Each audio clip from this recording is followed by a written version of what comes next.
Hi, I'm Jack. I'm Sean. And we're reviewing Spider-Man 3. Now, of course, after the huge success of Spider-Man 2, Sam Raimi had some very high expectations to meet. And unfortunately, for me, he did not meet them in Spider-Man 3. This movie was fairly disappointing to me.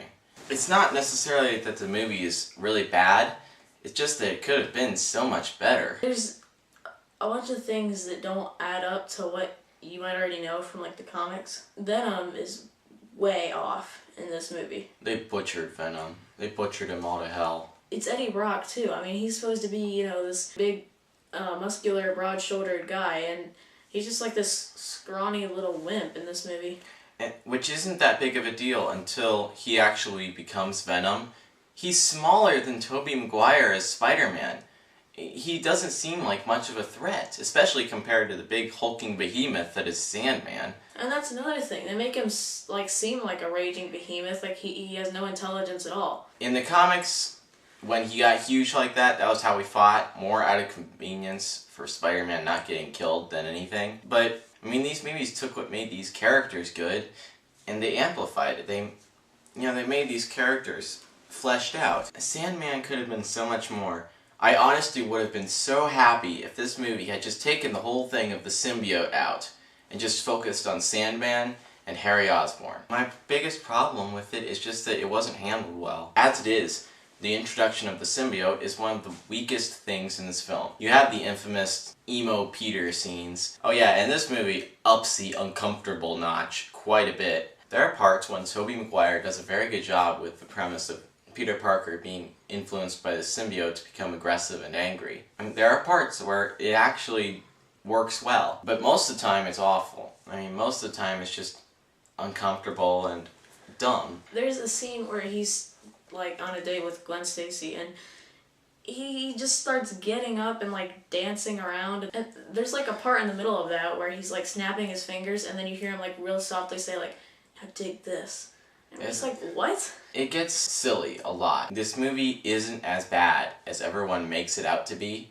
It's just that this movie is so disappointing. Spider-Man was great. Spider-Man 2 was great. And this movie, it fell. Something else that bothered me was when you first see the symbiote suit. It's nothing like the symbiote suit, that like dark purple with the white spider going all the way around. It's just like this black version of the Spider-Man suit. It's not really dark purple, it's more of a blackberry color. This movie wasn't very well written, especially considering how well written the other two were. Sam Raimi, he was so great at directing the other two, and I really feel like this is just an off day for him almost. It was like this movie was an entire oops on his life. His direction isn't very good in this at all. The performances are okay, but I do feel like everyone realized that this movie wasn't going to be as good as the others. I will say this though, the guy who plays Sandman, he was amazing. Something about him just really clicked for me. The thing with Sandman is, he would have been a great character if they had fleshed him out more, if they had given more insight into his character. You learn about his story, and I feel genuinely bad for him, like what he's going through. And that's the sign of a character. It's like Doc Ock. Like, he's only stealing for his daughter, and it's just like a really complicated life for him. There's a very funny, kind of like a cameo, but it's more of a small part for Bruce Campbell. It was very cool. Stan Lee's cameo he actually has a line and everything. It's kind of cool. A lot of this movie gets kind of cheesy. I mean, the other two films had their fair amount of cheese, but it wasn't too bad. This movie gets a lot of cheese. And the action's still fairly good. Yeah, things in general are pretty good, but again, it's very disappointing.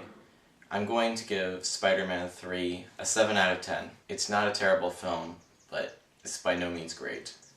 I'm also going to give Spider-Man 3 a 7 out of 10 because, like Jack said, it's disappointing after seeing the first two. Well, that's our review of Spider-Man 3. Thank you for watching and have a good day.